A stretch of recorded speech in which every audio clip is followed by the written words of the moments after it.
Shall we pray?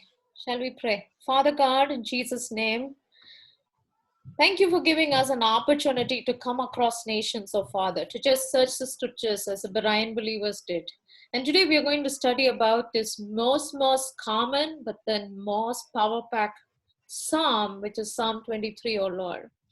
And it's so beautifully your King David or Shepherd David could give this psalm to us. Not just for when we die, but just when we live, oh God. You open our eyes, open our minds that we may see wonderful things in our life. In your life. Thank you, oh God, one more time. You cover and you speak, and for your glory, it's not me. Not to us, O Lord, not to us, but to your name be the glory. In Jesus' name we ask. Amen.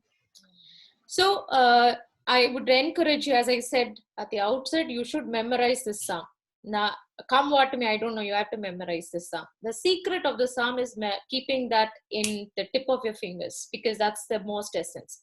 And by the way, I would say when I understood the essence of this particular power of the psalm, I would say it's like more like my first morning, whether you call it ritual or whether you call it chant or whether you call it your morning practice. The first letter you speak is, the Lord is my shepherd, I shall not be in want. Because why? This particular psalm, it has a super power pack within it. Now, what do I mean by that? Especially it has the 7 names of God within it. So I would encourage you, I'm going to teach you the success secrets, because it is for my past, I can say 30 plus years, I've used it and I've found it useful, and it can be life changing. That's what I say, it's a game changer. Now, so I've titled it the entire Psalm 23, the 7 names of God. Okay. Now, I'm going to give you a little background before we go into the substance, a little more background into the substance. Now, the background is this psalm. Who is written? It's written by David himself. Okay, we have seen David when David as a king, we have seen David as a shepherd, we have seen. So I was so curious, when did he write this? When did he really write? So like Lena was saying, because we see pictures like this, Leah, you get to see pictures where David lying down on his between this grassland and trying to play some and then listen. Not true. Not at all true. It was not written when he was a shepherd, but he was written when he had a tough time with his son Absalom, right? He had a very tough time, and he's just thinking back, reflecting what all God, how he began his journey on through as a shepherd. So let's not forget, here is a king who was a shepherd, and he is reflecting on this particular period of time. And you can find the story in 2 Samuel. Actually, it comes between 2 Samuel 13 to 19, where how he was. So obviously the author is David, no doubt, but the audience, I want to come to the audience. The audience, who is he written to? It's sad today, people, this is written for sheep and not for goats. Let me repeat. This is written, the psalm is written for sheep and not for goats. Who is a sheep? The Bible calls who is a sheep someone who is born again, who believes in the Lord Jesus Christ. So they have every right for this psalm. They have every right to sing this psalm. They have every right to claim the promises, but it's not for goats. So sometimes goats do use this, but they cannot see the provision, protection, and the blessing. So they may sing it. A lot of people just do it like even like a disco. They do all these things, but it's at the end of the day, this psalm is for the sheep and not for the goats. So the audience, I told you what kind of audience is more important. I told you the age when it is written, and I also want to give you a little bit on the theme. The theme of the psalm, if you see Psalm 22, 23, 24, it comes like a package. So if you have not, in fact, people say it's a best Easter message. It's a best Easter message. 22, 23, 24, 22, 23, 24. So if you have not read Psalm 22, I encourage you to read Psalm 22. Then if you have not read Psalm 24, I would encourage you to, because it's more like a continuity. But then we are only studying about Psalm 23 right now. So it comes like a triplet. a triplet where you concentrate. So the theme is, because if you see Psalm 22, even there you will find many animals being described there. There is a bull, there is, you can see a lot of animals, the lion, this and that. But here on Psalm 23, we are talking about one animal, which is nothing but the sheep. Okay. So having said that, this animal, from a theme perspective, this animal is not a theme, not an animal which anyone wants to be identified as. I don't know whether you've thought about the word sheepish. Sheepish, don't behave. I don't know. In the West, we use this word. No, it's very sheepish behavior. People don't even want to use the word sheepish, or it's like behaving like a sheep, like very, very defensive, very, very naive, and you know, you don't want to be identified like a sheep. Now, the important piece over there, this entire theme revolves around this animal. So what I'm going to do is, I'm going to take you through the psalm, the names of God, and the sheep. How does it behaves in the context, with the context of the shepherd. Now let me explain to you how I'm going to do that. Okay, so number one, when we talk about the sheep, any insight about the sheep? Anything about the sheep? I heard it's a stupid animal. It doesn't think for itself. அது வந்து சத்தத்தை கேட்டுட்டு அப்படியே போகும். ஆனா அது எங்க போகுது எப்படி போகுதுன்னு யோசிக்காது. These are the things I've heard over the years. Fantastic, Lina, because I've heard this from our pastor's sermon many times. Many times, because the sheep is most of the time, it's like prone to stray. It doesn't have that great, it's not brilliant. It's not very brilliant. It's not very wise. Unlike other animals, it is not very wise. So most of the time it can stray. As she rightly said, it's stupid sometimes, because what the guidance it would have received yesterday, it forgets today, and then it keeps on going as it more vulnerable, more potential to be lost, more potential to be stained, more potential to be whatever you call it. So it's the bottom of the animal list. Unfortunately, in Asia we don't get a chance. Maybe in Middle East we can get a chance to see the sheep, but if you have not seen a sheep, I would encourage you to at least see that, so that it gets a lot of essence on it. Okay, now keep this in mind. So we're talking about this particular animal and the context of the shepherd.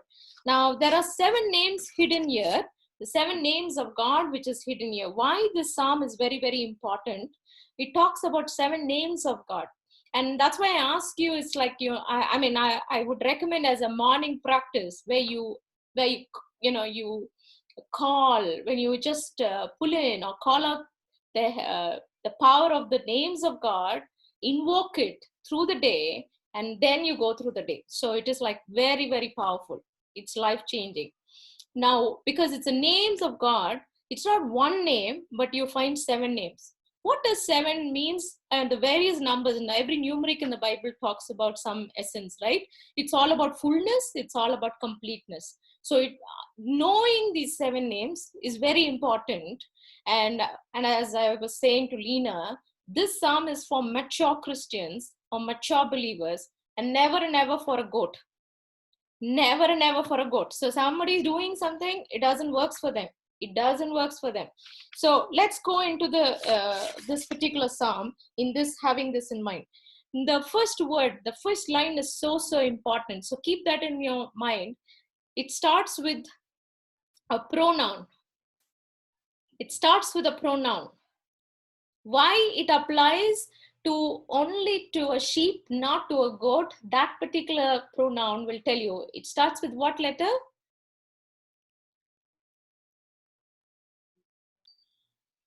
Shepherd? No. The.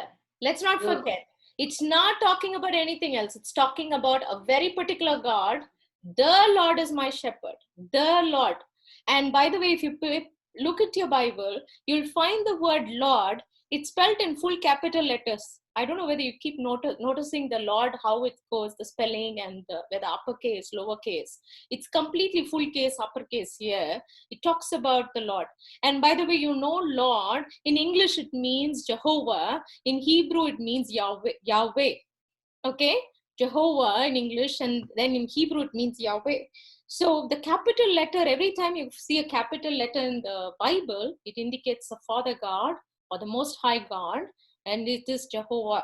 Okay, now keep this in mind. So it is talking about why it applies to a sheep. I say it's someone who believes the God. It is not any God, but Yahweh or Jehovah, that particular God. So unless you have it's very clear, it's like a decree, it's an order where David says, unless you believe the Lord, the God of the Jews, the God of Abraham, Isaac, and Jacob, this particular God, you cannot claim anything else. So that is what it means. The Lord, and he's talking about, second thing is. It's a present continuous tense. It's not talking about was or something. It's even today, like as Shiva and I think most of you are saying, it's all about being the presentness. It's about a daily practice. And by the way, unfortunately, Psalm 23 is more used in funeral rather than in any other place. Psalm 23, David did not write it for funeral or during death, because people think, okay, it's all about eternity. No, it's not about eternity. It is about when you are currently living, when you here and now, your present continuous tense. The Lord is my shepherd. And it talks about the personalized. It's about you claiming. Most of the thing, it talks about my, me, my. You can see this word coming in the first 4-5 verses. Over every verse, if you see, it's very personalized. My. And by the way, shepherd is a very common, even Jesus Christ is being identified as a shepherd. So I want to spend this few minutes on this. Lord is my shepherd, is the Lord. It's not, people miss, sometimes children come and recite, they say, Lord is my shepherd. No, the Lord is my shepherd. The Lord is my shepherd. So I would say that the is a very important pronoun piece where we cannot miss. Okay, now keep this in mind. Let's go across the Bible. So keep your Bibles open, and I may want you to read here and there, and it'll be easy for you. The first name of God, I'm going to just go through in that order. The first name of God, the Lord is my shepherd, I shall not be in want. I lack, if you see KJV or NIV, whichever you're following, the first name of God is Jehovah Jireh. Who is he? Jehovah Jireh. What is Jehovah Jireh? He is my provider. Jane, you're talking something. You're muted. Okay. Jehovah Jireh. The Lord is my provider. Now, the first time when you heard this name, the Lord is my provider, where did you hear this? Where did you hear this? You heard it in none other place in Genesis 22:14. Somebody wants to read Genesis 22:14? Let's do faster. Genesis 22:14. Abraham called that place Jehovah Jireh, so that to this day it is said, in the mountain of the Lord it shall be provided. Unfortunately, this law, I lack nothing. People associate with luxury, with some things. No, I want nothing, or I lack nothing. They think I lack nothing. For example, I don't lack particularly material things, or some kind of prosperity. It's not talking about prosperity or something like that. It is not at all talking about wealth or prosperity. It is saying, the Lord is my shepherd. I have it all. I have it all. I don't need anything else. I don't need anything to top it. He is there. So when we were talking about Genesis 22:14, it's talking about a context. I want to tell you, the context is about Abraham. Now, Abraham, you should not forget, Abraham takes a pretty brisk teenager. He's more like a young adult here. Young adult who must be even close to 18 plus. Here he's about asked to lie down on the altar, and there he's about to sacrifice, right? And you can read that the entire story there. Now, what is that one and only thing that you think is very special? To Abraham, the one and only special was like, come on, I waited 100 years. After 100, I'm already old, and I got this child, and you are asking this child for this one and only special. This is the one and only special. Now I tell you, God is asking obedience there. God is asking obedience there. When does God provides? Unfortunately, we use this word, I lack nothing. I lack nothing, we say, but when does God provides? When you're able, or when you're fine to give up the one and only. So the context, Jehovah Jireh, works when something, the one and only, which you want to give it to the Lord, and then he says, like, it could be your career, for some it could be their husband, for some it could be their children, some it could be their material things, whatever that is very special, very, very special. And God is saying, verse 18, I want to read this verse 18. Verse 22, Genesis chapter 22, verse 18. I want you to underline this biggest word there. Instead of his son, so, when Jehovah Jireh works, so Abraham called that place, the Lord will provide. And to this day, it is said, on the mountain of the Lord, it will be provided. So it's most important. It works. Verse 18, in fact, in KJV, you'll say, because you have obeyed me, because you have obeyed me. So the question is like, you obeyed me, and therefore you kind of have the provider being felt. In fact, the Lord already planned. He already planned a ram there. And it's not a magic there. Actually, it's not a magic. God already makes a plan. He's going to do a miracle there. He kind of planned it, where you find verse 13, Abraham looked up, and there in a thicket, he saw a ram caught by its horns. He went over and took the ram and sacrificed it as a burnt offering instead of his son. What was the Lord waiting for? Actually, it's very, very climax. What was the Lord waiting for? He was waiting for this only. Look at that. Verse 11. Then he reached out his hand, took the knife to slay his son. But in the action, he was waiting. But the angel of the Lord called out to him not one time, Abraham, Abraham, here I am, replied. Do not lay a hand on the boy. Now, I tell you, sometimes God doesn't work till we do that last bit of time, till the nth time, right? He is about to chisel him off, just slay him.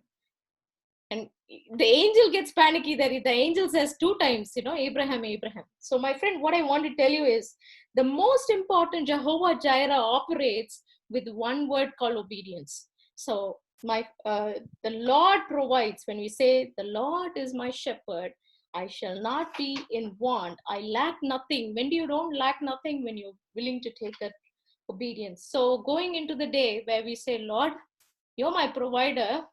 I'm just willing to obey whatever you have for me. I don't know what's coming. I just follow one step at a time. I obey that. And I know you will keep the ticket, or you will keep the ram somewhere for me. Some ram you will prepare for me. And I know I will do what you have asked me to do. Jehovah Jireh lives. Let's move on to the second name. The second name, which is nothing but Jehovah Shalom. Jehovah Shalom. Let's see. The Lord is my shepherd. I shall not be in want. He makes me to lie down in green pastures. He leads me beside quiet waters. Now, quiet waters. That's a very important theme here. When he says quiet waters, the very word quiet waters means it's Jehovah Shalom he is indicating. Now, I like the word he leads me. So when you say leads, he's not saying he drives me. Now, cattle have to be driven. Sheep have to be led. So they're very gentle. As Lena, you were saying, they're very gentle. You can't be harsh, because if you're just too impatient with them, they don't move. They just stand like that. They are dumb. They are so dumb. You can have to understand that. So you cannot be hard on them. So they need to be very, very gentle. So he says, he leads me beside quiet waters. Now, just think about this word. It is Jehovah Shalom. God brought this word, Jehovah Shalom, so beautifully in this context. Judges 6:24. You want to read to Judges 6:24? Judges 6:24 talks about this great stalwart called Gideon. Now, Gideon's story, all of you remember, but I don't have time to go, but I can just tell you what it is.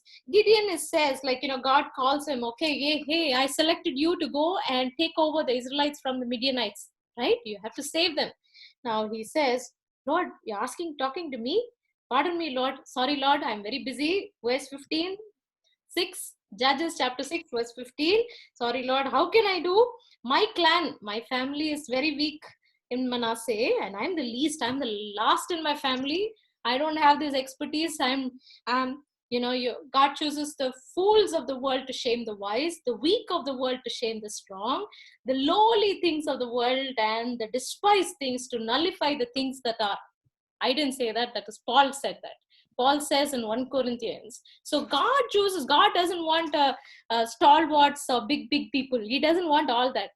God chose Gideon, and Gideon says, I am weak. I think you've come to the wrong place, Lord. But Gideon says, I am weak. My family is not that great. I don't have a big background. And I'm the least, maybe you should check out my other siblings or someone, but I'm the least in the family, not that reputed. And by the way, what was Gideon doing? Gideon was in the press there, in the threshing floor, in the wine press there. God goes to him where he is. In fact, it is a oak tree. The meeting place, location solre. The meeting place is oak tree and oak tree in Opera. He meets them there and he says, Gideon, I want you to get on this mission and get on this job. Okay, I want you. Now our friend is so anxious. Now the key word here is, as I told you, Jehovah Jireh is all about obedience. The key word here is peace, which is a contrast to anxiety. When you are anxious about so many things, Lord, how uncertain things, unexplainable things. Let me say these three words: uncertain, unexplainable, uncontrollable. These are three things we don't know what's happening. So there's a lot of anxiety on the day, or about your life, or about so many things. And for the sheep, it doesn't know what's happening. Now, I want to explain one important feature. It talks about quiet waters. Why it talks about quiet waters? Because the sheep cannot drink. The sheep cannot drink from running waters. And I tell you, I should thank Daffy for this, because of we could spend and study so much on this insight. The sheep cannot drink from running waters. So if the shepherd has to lead the sheep to a quiet water, he has to spot that place and take them accordingly. So it's not going to be easy. It has to be a quiet. It maybe even take it in a trough, or you can put it in a place the water shouldn't be moving, because that can cause a lot of anxiety to the sheep. You get what I'm saying? Anxiety to the sheep. So what you want to know is, here he comes, our friend Gideon. Let's come in here. He says, Lord, is it you you're speaking? Am I really speaking to the angel? He says, no, you stay here.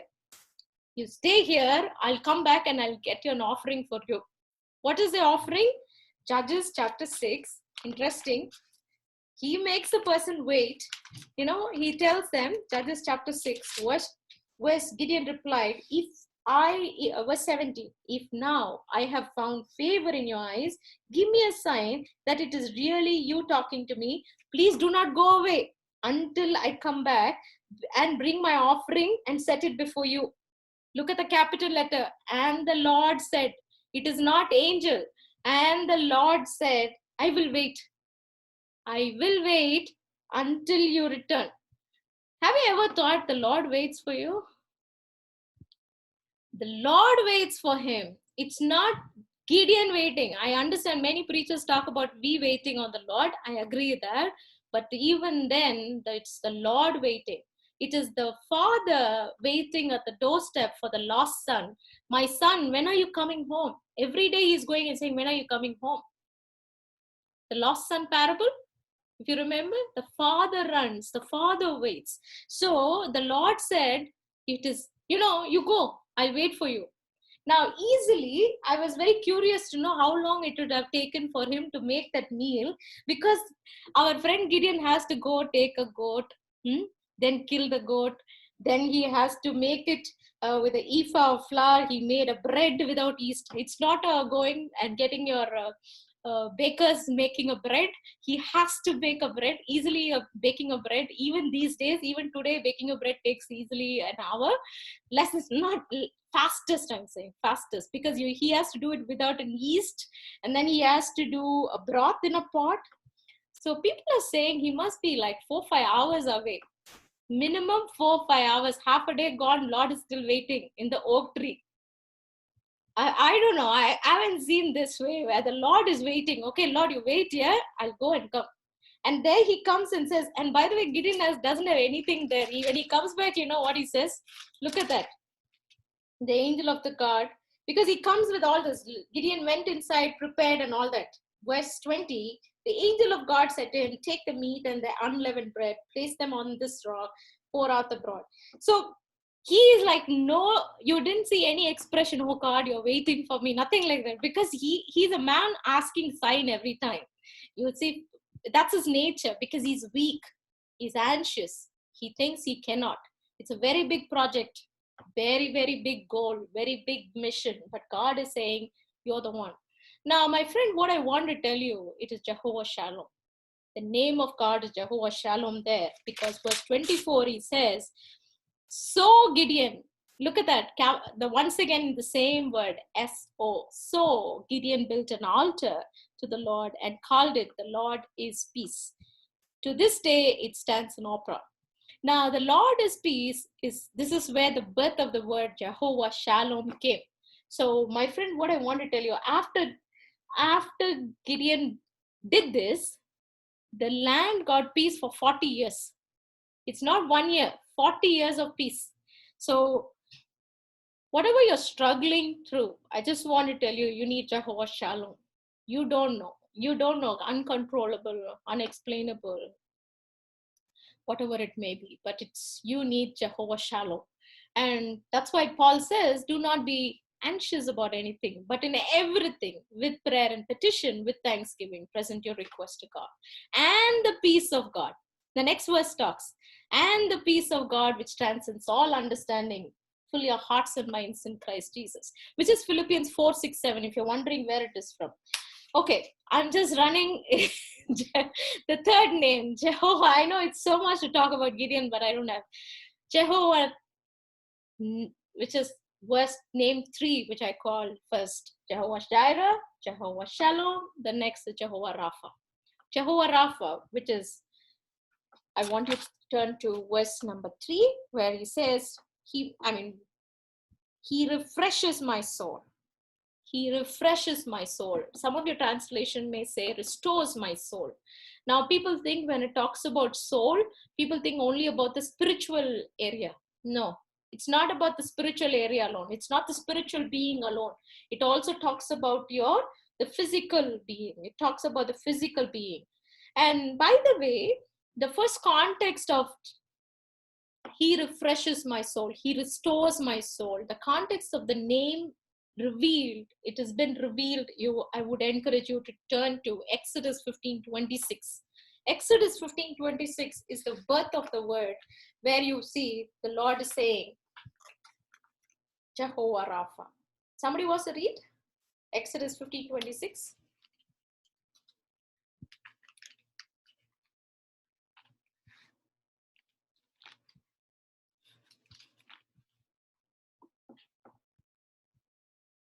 Go on. 15:26.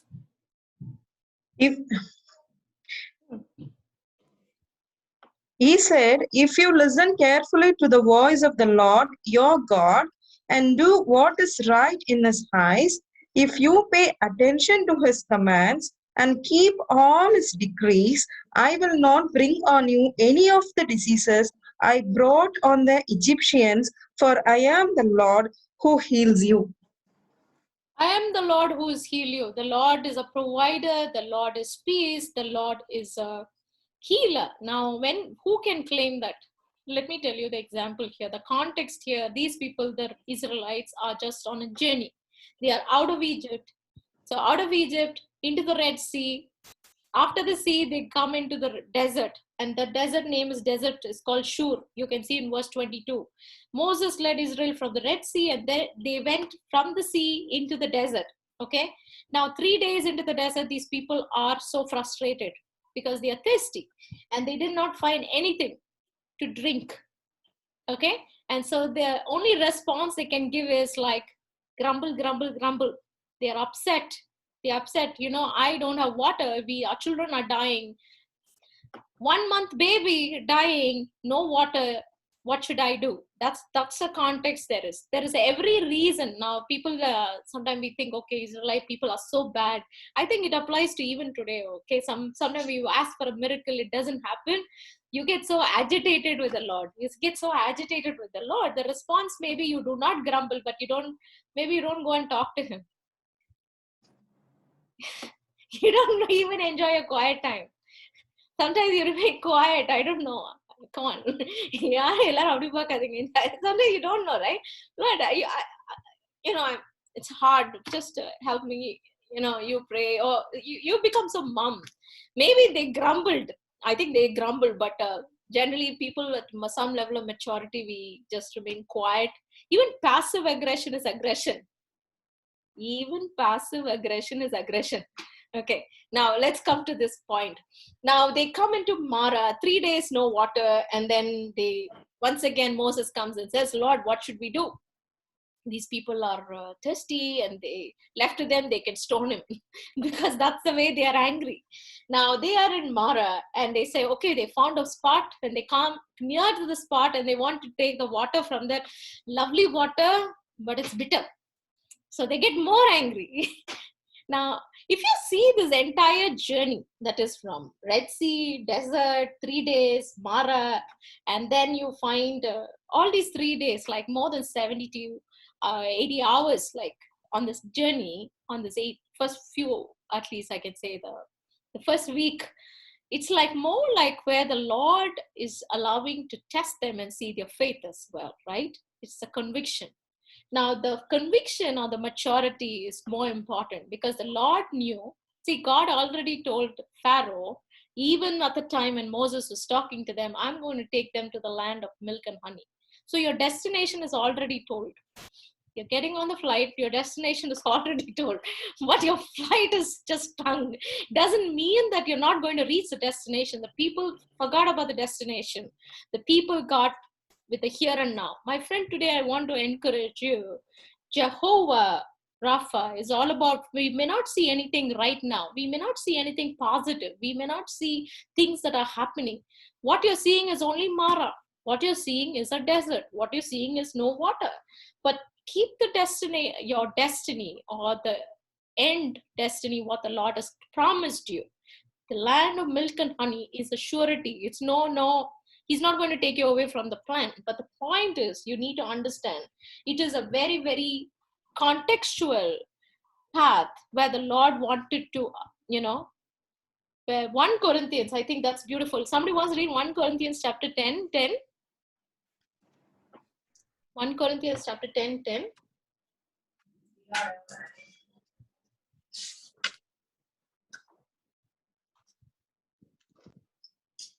And do not grumble, as some of them did, and were killed by the destroying angel. Yeah, when the response is grumbling, you find that you missed the chance. You missed the entire chance. The only response, like if you see that same thing, verse 13. Vimal, you want to read verse 13?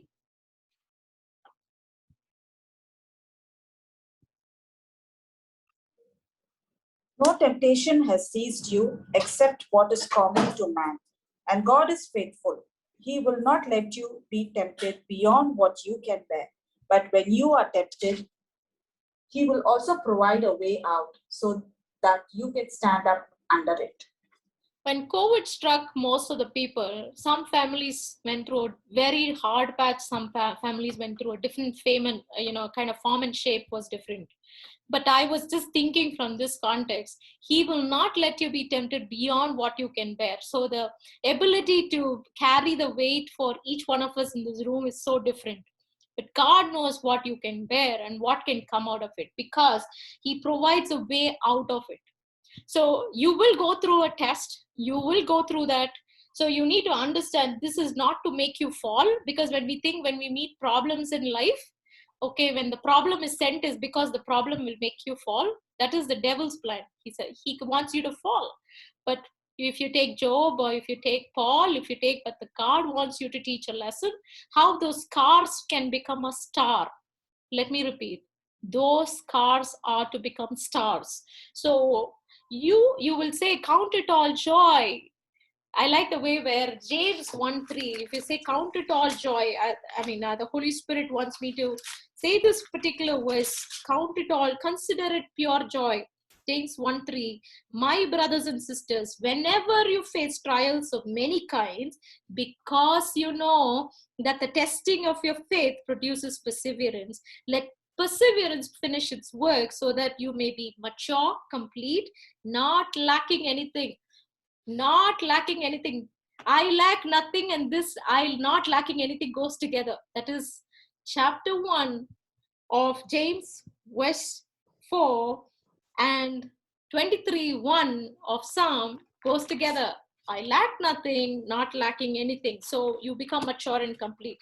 My friend, coming to this problem, this is a perseverance. They know for sure they are hit in Mara. But even the Mara time, I tell you, God tells him, okay, take a chip of wood, you put it on it, it'll become sweet. God gives us restitution. God gives a restitution. So even through the trials, God gives a way out. He only gives you how many kilos you can carry, only so many kilos. Sometimes we wonder, Lord, why are you doing this? Too much. God decides, you don't think you can carry, somebody can only carry 5 kilos, it's okay, 5 kilos. He will not give even one drop more than that. Not even one drop. He knows how many, I don't know how many kilos each of us can carry, but he knows. That is why he is Jehovah Rapha. He is Jehovah Rapha. The interesting piece is, if these people have not grumbled and if they have stayed put, they would have seen Elim. Because Elim, what is a kilometer away? What is a kilometer between Mara and Elim? If you've been there, we had an opportunity to be there. If you've seen the Mara and Elim, it's like 7 miles apart. It's only 7 miles apart. You can just, you can even do a one stroke running, you can do 7 miles. It's not too far. 7 miles run, you are in Elim. Sometimes we don't know how near is your Elim. People lose Elim just because of inappropriate responses. They become negative, they become complaining, they grumble. They miss the Elim because they will still stay in Mara. Now the point is, if you want to have a shade of Elim is I would say it's a very personalized. Because why? It's 12 springs. It's 12 springs. That's what you can see. You can read that in the same place where there are 12 springs, 70 palm trees. 12 springs talks about the 12 tribes. It's a very personalized. God treats when you are through a trial, when you are through a test, God doesn't leave you that way. He will not let any of the diseases of the Egyptians be for you. That's what Jehovah Rapha means. Okay, let's be getting into the fourth name, the name 4, which is nothing but Jehovah Tsidkenu. Jehovah Tsidkenu. It says, like the spelling goes like this. In the interest of time, I would like to increase the spelling. The spelling is Tsidkenu. Tsidkenu, which means Lord our righteous Savior. Lord our righteous Savior. Now coming to this sheep. What is the sheep does that? Now if a shepherd has to take the sheep, lead the sheep to quiet waters or green pastures, the shepherd has to be there before. He has to know the route. He cannot go jump in and just take the sheep just like that. He needs to walk. It's not a Mercedes he takes. The shepherd has to walk before, navigate the route, and then familiar with the route, and that's how it is. So on an easy, they say on a Middle East shepherd can easily travel like by walk 15 miles one way. 15 miles one way. So that means he leads us like the exact verse for Jehovah, the Lord our righteous Savior. You find it verse 3, he guides me along the right paths. He guides me in paths of righteousness. The paths of righteousness. Paths of righteousness. So where does it come from? Where is this name seen first time? It comes in Jeremiah. I want you to turn to Jeremiah, where you find the name, where you find this particular name of God is shown. Jeremiah 33:16. Somebody wants to read? Or you can read 23:5-6 also. Jeremiah 23:5-6. Both places the same text, you can read it. Jeremiah 23 verse 5 and 6. Somebody wants to read? Coming, declares the Lord, when I will raise up to David a righteous branch, a king who will reign wisely and do what is just and right in the land. In his days, Judah will be saved and Israel will live in safety. This is the name by which he will be called the Lord our righteousness. Now, Jesus, or maybe the Jehovah, the Lord we are seeing, he loves Israel like crazy. He loved the Jews like crazy. I can say he's so passionate about them. And that's the same thing. Today he opened to the Gentiles as well. So he loves us crazy. He loves us like, I don't know, we love the same way, but he loves us like you're the apple of the eye, as like Daphne was talking about the feeling. He loves you crazy. So if he loves you crazy, what does it mean? It is like he does what is just and right. I want you to pay your attention to this particular verse, to Jeremiah chapter 23, verse 5. The days are coming, declares the Lord, when I will raise up for David a righteous branch, which refers to Jesus Christ. Let's not miss that. Righteous branch, which is Jesus Christ. A king who will reign wisely and do what is just and right. The key word for you to remember here is just and right. We worship a God who is just and right. We have zero question to ask him, why, Lord? We have zero status to say, Lord, did you do by any chance any mistake? No, he is just and right. Whatever he does is just and right. And that kind of conviction comes out of maturity. And that is what Jeremiah talks here, a promise of restoration made to people of Israel and Judah. And he says, whatever you do is just and right. And in fact, 2 Samuel 8:15, the same personality. In fact, this personality is being reiterated across the pages of the Bible. One person who brought it out well was David himself. 2 Samuel 8:15. In fact, I just want to tell you is it talks about David. David, when he was a king, he did what is just and right. So as a king, he kind of just mimicked or just followed the principles of the sovereign king, which is Jehovah, Sitkinu, his paths of righteousness. The sheep has to just believe whatever my shepherd does is right. If somebody doesn't have that conviction, they cannot have anything. But anyway, there is a tinge of doubt. Well, I wish God should have done like this. I think God should have done that time. I wish God would have, sometimes we give a lot of strategies to the Lord, right? Lord, why? You may not even articulate it. I don't know. Sometimes we think, Lord, why you didn't do this? Why you didn't do that? Why you don't? Don't look at me like that. We say that, right? I don't know. I've thought about it several times. Oh Lord, why plan B you didn't do? Why plan A you didn't do? Why plan C? Maybe you don't talk like Abraham to God, but then you just have those questions in your mind. Why you didn't do? Maybe when you could have saved them at the hospital, when you could have done like this, when you could have done that. Now tell me, my friend, are you playing God? He does what is just and right. Come what may, whatever you see. Somebody who can say that, and that's the maturity. That's the maturity God wants. So the biggest personality I want you to keep in mind when you say Jehovah Sitkinu, he leads me in paths of righteousness, not for your name. For whose name? Whose name's sake? His name's sake. He leads me in paths of righteousness. Oh, as a sheep, I know only this much. I cannot see more than that. But he knows paths of right. He sees the end from the beginning. He sees like to 2030 what you'll be, or 2050 where you'll be. He knows how to plan the cards. He knows how to weave the tapestry, right? You don't know where this knot is going to be tied, but he knows the end from the beginning. Okay, name 5. Jehovah Sitkinu, we finished. Jehovah Shammah. Now, Jehovah Shammah means the Lord is there. The Lord is there. Somebody wants to read Zechariah 8:3. Zechariah 8:3.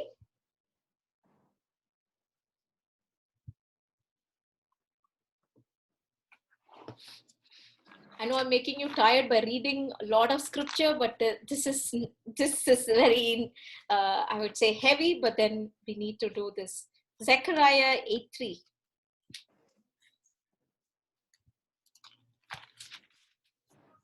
Okay, some of you wouldn't have opened those pages of the Bible, but I can help you. This is what the Lord says. I will return to Zion and dwell in Jerusalem. Then, look at that. Then Jerusalem will be called the faithful city, and the mountain of the Lord Almighty will be called the holy mountains. Okay, now will be called the holy mountains. He's talking about New Jerusalem here. Now, if you want to understand New Jerusalem, I don't have time, but you should go to Revelation chapter 21. Revelation chapter 21 talks about the New Jerusalem. Many people think New Jerusalem means the Jerusalem what is currently what you see right now. Now, New Jerusalem is there where you can see exactly chapter 21, where he talks about in detail where the Lord himself dwells. Now look at that. Jehovah Shammah means the Lord dwells, the Lord lives, the Lord is there. That's what it means. The Lord is there. It's nothing but the Lord is there. Now, the most important piece you have to understand, shepherd's job is not part-time. It's not a relief job or it's a casual worker. It is like 24 hours duty.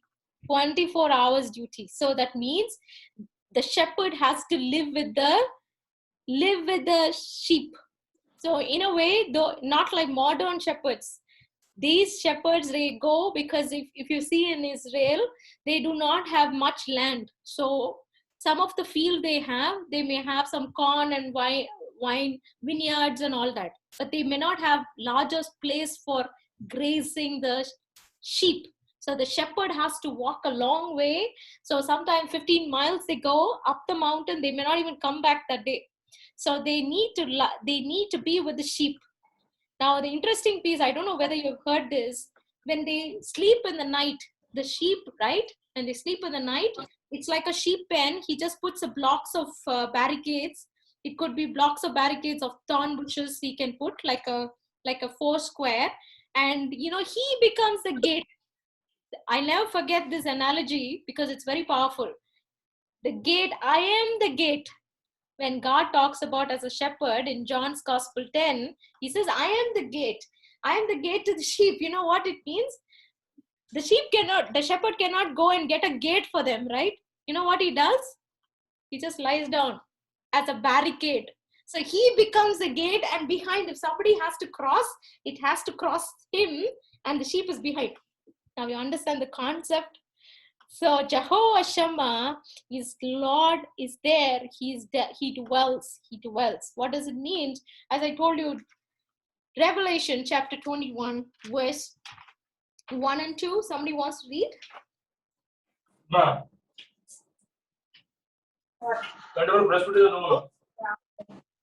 Revelation chapter 21, sorry.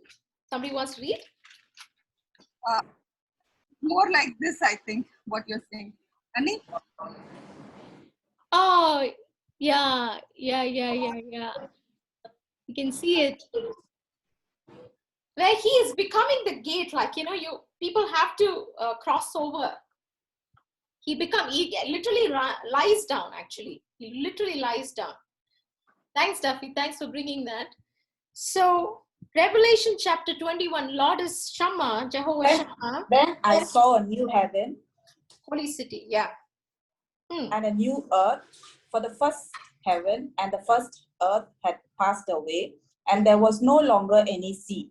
I saw the holy city, the new Jerusalem, coming down out of earth, heaven from God.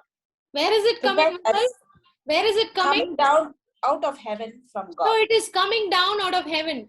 Now it is not here right now. New Jerusalem is not here right now. It is a holy city. It is called Zion. It is called... Now Today, when you want to see or feel the presence of God, it is the Spirit of God you can feel. You can't really see Him in person, right? Many times your children come, where is God now? That's the way people talk. Where is God now? So you cannot see, but in the New Jerusalem, you are going to be with Him. Now He is going to live there. Now the entire chapter 21 of Revelation, John looks at the New Jerusalem. He talks about it. The New Jerusalem is coming. Now you'll find who is eligible to be in the New Jerusalem. It is not for goats. It is not for goats. It is for the sheep. You can read that those who are victorious, verse 7, those who are victorious will inherit all this. And I will be their God and they will be my children. But the cowardly, the unbelieving, circle that, the unbelieving, oh, I don't believe in Jesus. Sorry, I don't believe in Jesus. Sorry, don't have entry pass into New Jerusalem. That's all. Unbelieving, the murderers, the wild, the sexually immoral, those who practice magic, idolaters. If any of your friends, your Hindu friend who needs Jesus, please say, and all liars, they will be consigned to the fiery lake. Now it's very, very, very scenic and very tragic. I want you to read chapter 21, but that is what, when you see the Lord is there. And by the way, in the New Jerusalem, there is no sin. There is no sin. There is no death. So people who have lost their mamas, Ramya, Jayanti, I want to encourage you, and Raji, no, there's no death.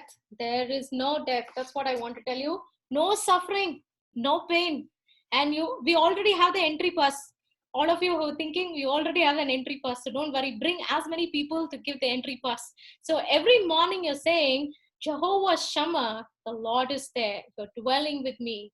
And the New Jerusalem is, I have the entry pass and I'm going to bring many into your kingdom.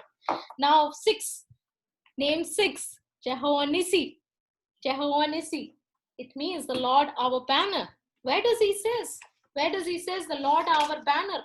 It's very powerful where you see, you prepare a table before me in the presence of my enemies. In the presence of my enemies. Now what does it signify? What does it signify? Verse 5, in the presence of my enemies. I don't have time to talk about the table, but that's a separate sermon altogether. But the presence of my enemies, it's talking about every shepherd. Now you have to understand that shepherd is so have to be smart because he's having a dumb sheep.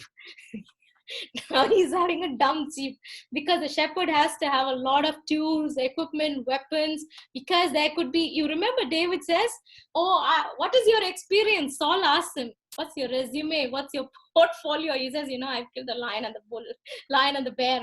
That's my experience. Can you kill this Goliath? That's my experience. He gives the biodata is, I've killed the lion and bear with these hands. So now my friend, that shepherd has to have a lot of weapons with him because it's dangerous. It's very wild, a lot of wildness around him. So that is why in the presence of my enemies, the first time you hear the Lord is a banner comes in Exodus. I really love this analogy. You've seen calendar pictures where Moses sits in between with Aaron and Hur holding hands like this. Have you seen this picture or not? They are fighting. Our friend Joshua is on the field. Because the time is racing, I don't have time, but I'm just trying to say Joshua is fighting the Amalekites. Let's go to Exodus chapter 17, verse 15, okay? This is a very interesting where you find the Lord is our banner. It's first time you feel it happening. So Joshua, verse 10. So Joshua fought the Amalekites as Moses has ordered. No, Moses did not request. Moses ordered, hey, you go and fight, man. What are we going to do? And Moses, Aaron, and Hur went to the top of the hill. As long as Moses held up his hands, the Israelites were winning. But whenever he lowered his hands, the Amalekites were winning. When Moses' hands grew tired, they took a stone, put it under him, and make him sit. And he sat on it. And Aaron and Hur held his hands up, one on one side and one on the other, so that his hands remain steady. So that his hands remain steady. Okay? Till sunset. That means it is like easily 12 hours.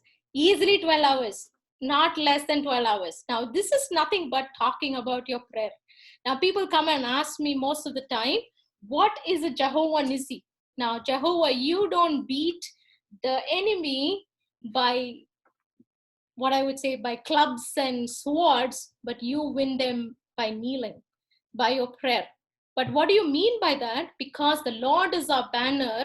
The Lord is our banner when he says, look at verse 15, Moses built an altar and called it, because Amalekites are one. He says, the Lord is my banner because, circle that, because the hands were lifted. Look at that. Hands were lifted to the throne of the Lord. Because the Lord will be at war against the Amalekites from generation to generation. Now, my friend, I just wanted just to reiterate one particular verse here. It talks about your hands being lifted to the God. The best posture, powerful posture. You want to understand the best posture? 1 Kings 8:54. Somebody wants to read? 1 Kings 8:54.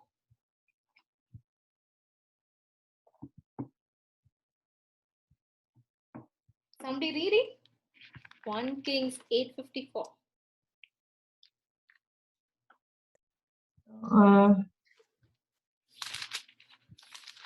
When 1 Kings 8:54 naga. Yeah. When Solomon had finished all these prayers and supplications to the Lord, he rose from before the altar of the Lord, where he had been kneeling with his hands spread out toward heaven. He stood and blessed the whole assembly of Israel in a loud voice. Now you're talking about King Solomon. He's said to be the wisest man in the whole face of the earth, wisest king. And what is his posture? His posture is kneeling. He had been kneeling with his hands spread out toward heaven. Now, this hand spreading out is a very important posture. Now, I want to talk about that, two things. Now, Moses' hands, the direction it is facing, it is more important. Where is your hand looking to? It is a prayer where you are asking. It's a very, very regular practice across the pages of the Bible. In fact, even when Moses goes and talks to Pharaoh, he'll say, ask your God to stop the hail. He'll say, let me go and stretch out my hand to the Lord. And then he does it. Then he answers.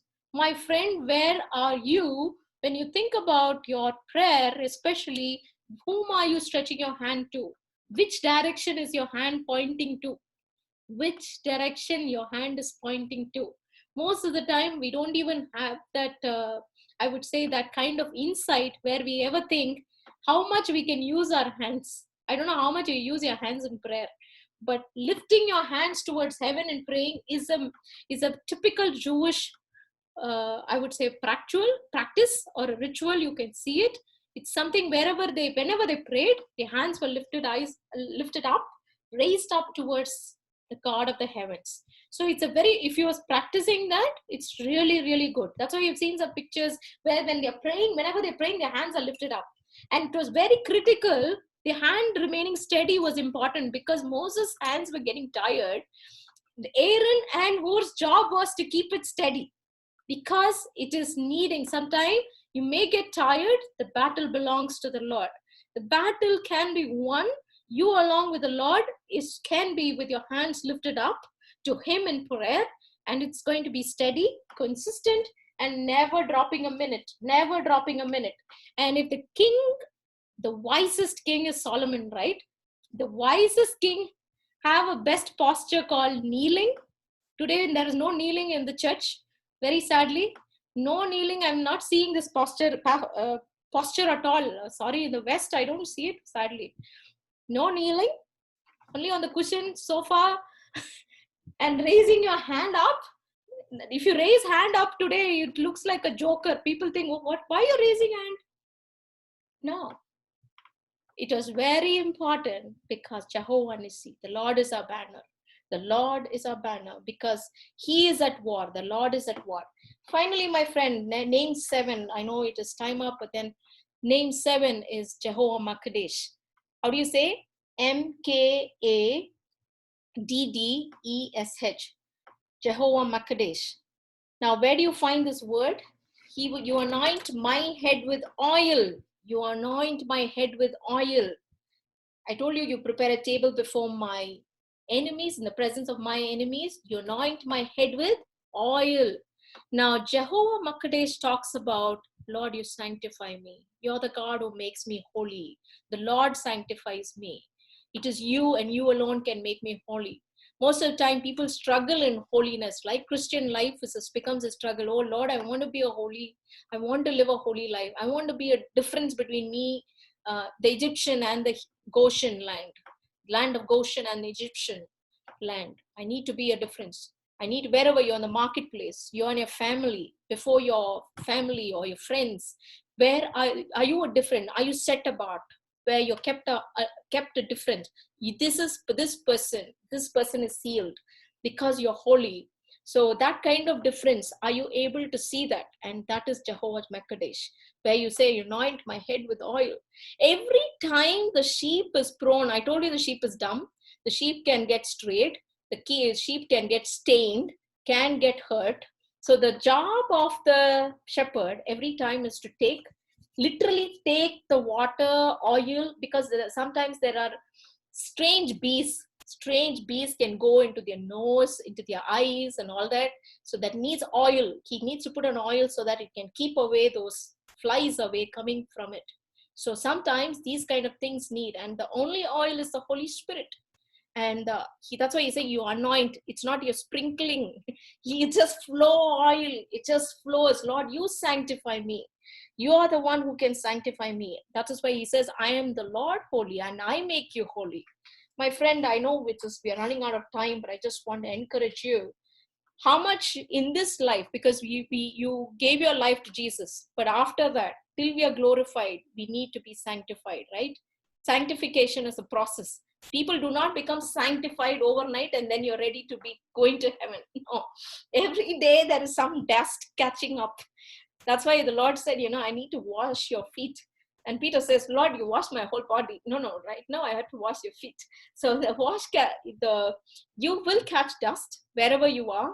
Every day you need, when you step out, Lord Jehovah Mekadesh, Lord, you anoint my head with oil. You be the oil. You anoint me. You sanctify me. And if anyone in this room have not received the Holy Spirit, I would encourage you. The Holy Spirit is given to make you holy. Unless you cannot become holy by yourself. People cannot become holy. People think, okay, I gave my life to Jesus, so I become holy. Sorry, you cannot become holy. Only the enabler, the counselor, the comforter, only he can make you. You will receive power when the Holy Spirit comes on you. The power to holiness is in him. So we need to receive him. Okay, my friend, shall we pray? Father God, in Jesus' name, we have been studying so much, oh Lord, these 7 names. You are the shepherd, oh Father, the mega shepherd, the big shepherd, Jehovah Jireh, lack nothing, oh God. When we have with you, we have it all. We just have it all, oh Father. We don't have anything in need. You take the place, complete place like Abraham did. Complete you and only you. Second, oh Father, you're Jehovah Shalom to us. You're going to give us quiet waters, no disturbance. Quiet waters today across our life, oh Father, forever and ever. And thirdly, oh God, we believe you are a God, Jehovah Rapha. He restores my soul. He refreshes our soul, oh God. Any kind of thing or battles that are going, we will not see the diseases of the Egyptians. We are going to see that redemption, oh God. Elim is not far away. It's just 7 miles. We just want to count it all joy and stay put, oh Father. We're going to see the Elim, very personalized, because you know your sheep by name and you're so personalized, God. Thank you, oh Father. Thank you for being that kind of Jehovah Rapha to us. You're Jehovah Sitkinu. That's the biggest name. You will lead us in paths of righteousness. No matter what happens in our life, we just believe you are doing what is just and right. Just and right. Nothing short of it, oh Father. Your paths of righteousness, oh God. Oh Lord, you're Jehovah Shammah to us, oh God. You are just there. We have the entry pass into the New Jerusalem. And we're going to see you face to face. Help us to bring many into your righteousness, oh God. Many and many into your righteousness. Oh Lord, we are Jehovah Nissi. You're the Lord is our banner. You're the fighter for us. You're the defender. We are dumb sheep. And you're the only one, oh God, who can fight. Our job is to just raise our hands to you and just say, Lord, you be the defender, you be the fighter, you are the way maker. Oh Lord, all of us in this room, we one more time, we give ourselves, oh Lord. Anoint us with your head with oil, more of your Holy Spirit. Sanctify us until we meet you, oh Lord. Sanctify us through and through. Thank you for giving us an opportunity to study your word in detail. He who delights in the word, he's like a tree planted by streams of water, which yields fruit in season, whose leaf does not wither. Whatever he does prospers. All of us in this room, we believe, oh God, whatever we do prospers for your kingdom. In Jesus' name we ask. Amen.